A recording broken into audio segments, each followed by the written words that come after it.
The prophet Elijah had just faced one of the greatest victories in the Old Testament. On Mount Carmel, he called down fire from heaven, and the Lord proved himself greater than Baal.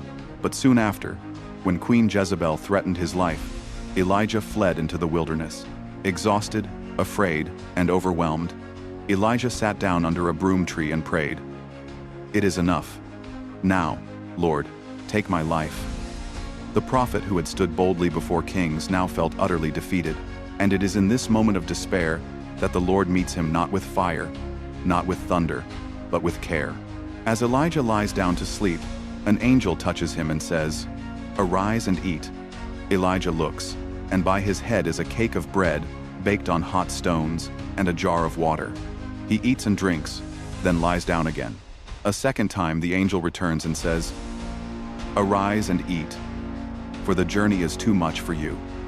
Strengthened by that heavenly meal, Elijah travels 40 days and 40 nights to Mount Horeb, the mountain of God, where he will encounter the Lord in a gentle whisper.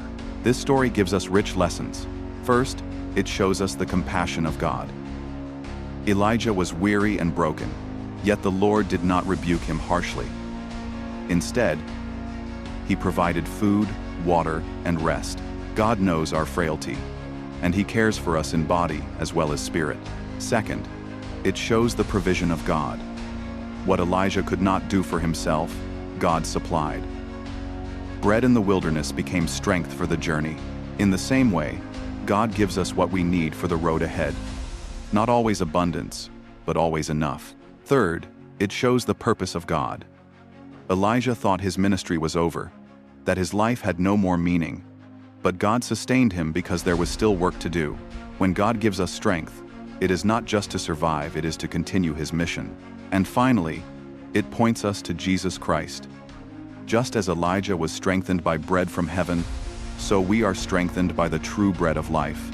Jesus said, "I am the living bread that came down from heaven. Whoever eats this bread will live forever."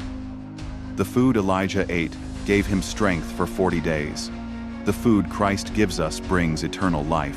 The story of Elijah under the broom tree reminds us that God sees us when we are weary. He knows when the journey feels too much. And just as he fed Elijah, he feeds us through his word, his spirit, and his Son, so that we might rise and continue in his strength.